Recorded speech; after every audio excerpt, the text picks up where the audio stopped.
मान लीजिए आपने किसी का कत्ल किया है, तो आप क्या चाहेंगे? कि वो कभी लाश किसी को ना मिले, मर्डर वेपन कभी किसी को ना मिले, कोई सबूत किसी को ना मिले। लेकिन आज की कहानी एक ऐसे कातिल पर है जिसने ना सिर्फ कत्ल किया बट कत्ल करने के बाद उस लाश का सर काटा और उस सर कटी लाश को तिहाड़ जेल के सामने फेंक दिया। ये उसने बार बार किया, अलग अलग सालों में किया, लेकिन जब उसे इसके बाद भी कोई अटेंशन नहीं मिला तब उसने एक लाश के साथ एक लेटर भी छोड़ा जिसमें दिल्ली पुलिस को खुली गालियां लिखी हुई थी और उन गालियों के साथ था एक चैलेंज कि दम है तो पकड़ के दिखाओ। So let's learn more about today's case. So welcome back to the show that is the crimson moon in watching the case study of Chandrakant Jha.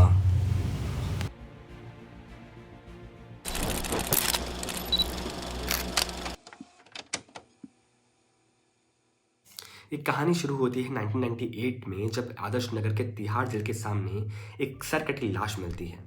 इस सरकटी लाश के कत्ल के मामले में एक आदमी को उठाया गया, लेकिन पुलिस के पास ना तो उस लाश की पहचान करने की कोई तरीका था क्योंकि सर तो गायब था ही, और ना ही डीएनए रिपोर्ट किसी से मैच कर रही थी।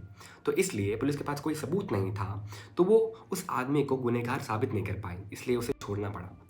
इस केस के 5 साल बाद यानी कि 2003 में वापस से ऐसी ही लाश मिलती है तिहाड़ जेल के सामने। इस केस की इन्वेस्टिगेशन भी वैसे ही शुरू की जाती है जैसे पहले केस की गई थी। पहले लाश की पहचान करने की कोशिश की गई, लेकिन क्योंकि सर गायब था तो लाश की पहचान हो नहीं पाई, कोई और एविडेंस नहीं मिला। एंड जिस व्यक्ति को उन्होंने पहले केस में अरेस्ट किया था उसे दोबारा उन्होंने अरेस्ट किया, लेकिन इन्वेस्टिगेशन पूरा न होने के कारण उस व्यक्ति को दोबारा छोड़ना पड़ा और वापस से इस केस की फाइल बंद करके किसी सरकारी बड़ी जंग खाती हुई लोहे की अलमारी में धूल खाने के लिए छोड़ दी गई। 20 नवंबर 2003 वापस से एक लाश मिलती है तिहाड़ जेल के सामने जिसका सर गायब है, उसी मैनर में जिस मैनर में बाकी पिछले कत्ल हुए थे। फिर करीब 1.5 साल बाद 2 नवंबर 2005 को वापस एक लाश मिलती है सेम मैनर में। बस फ़र्क इतना था कि इस बार ये लाश मंगोलपुरी के पास मिली थी, लेकिन इस लाश का भी सर गायब था। फिर 2006 में 5वीं लाश मिलती है। ये लड़की हुई थी तिहाड़ जेल के गेट नंबर 3 के सामने। Now at this point you should notice the pattern of this killings. पहली लाश मिलती है गेट नंबर 1 के सामने, दूसरी लाश मिलती है गेट नंबर 1 के अगल बगल, तीसरी लाश मिलती है उसी पैटर्न में, एंड चौथी लाश मिलती है गेट नंबर 3 के सामने। अभी तक जितनी भी लाशें थी वो तिहाड़ जेल के 1 किलोमीटर के रेडियस के पास में थी, लेकिन जो ये 5वीं लाश मिली थी ये पहली लाश थी जिसके साथ कोई लेटर मिला था।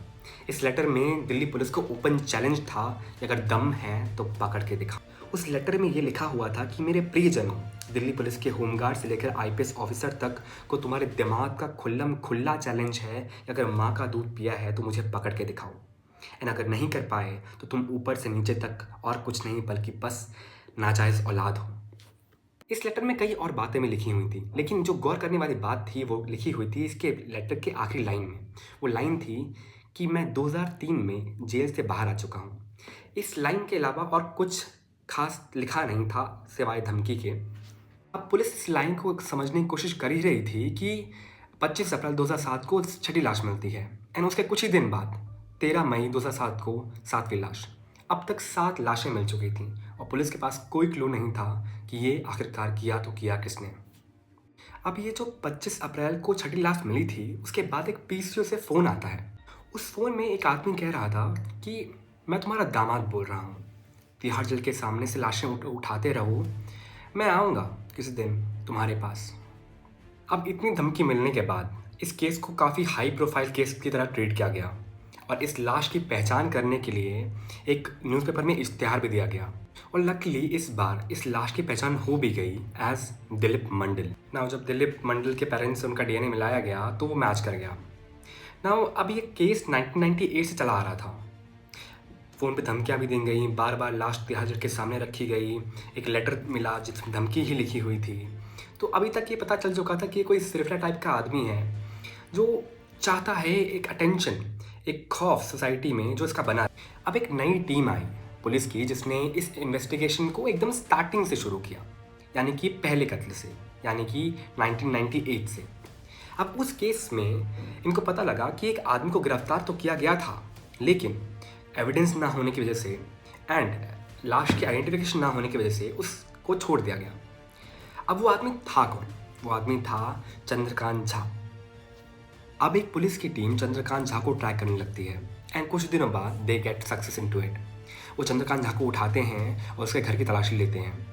अब इस केस में आता है एक टर्न। चंद्रकांत झा के घर से बरामद होता है एक चाकू। उस चाकू पर ब्लड स्टेन थे एंड जब उन ब्लड स्टेन को लैब रिपोर्टिंग के लिए भेजा गया तब पता लगा कि ब्लड स्टेन्स किसी और के नहीं बल्कि दिलीप मंडल के ही हैं, जिसकी लाश 18 मई 2007 को तिहाड़ जेल के गेट नंबर 3 के सामने मिली थी। अब पुलिस की एक टीम चंद्रकांत झा से इंटरोगेशन करती है और इंटरोगेशन में पूछती है कि लाश का सर कहाँ है। तो इन 7 सालों में पहली बार किसी लाश का सर बरामद होता है। अब चंद्रकांत झा की राइटिंग भी फॉरेंसिक लैब भेजी गई उस लेटर के साथ, जो लेटर दिल्ली पुलिस को मिला था एक धमकी के साथ। और ऑब्वियसली चंद्रकांत झा की राइटिंग उस लेटर से मैच हो जाती है। चंद्रकांत के खिलाफ कोर्ट में ये साबित हो चुका था कि ये कत्ल उसने किए हैं, लेकिन इन 7 कत्लों में से सिर्फ 3 कत्लों में कोर्ट ने चंद्रकांत झा को दोषी पाया और अभी भी वो जेल में सज़ा काट रहा है। इसी के साथ हमारा आज का वीडियो ख़त्म होता है। मिलते हैं अगले वीडियो में, तब तक के लिए अलविदा एंड प्लीज़ सब्सक्राइब।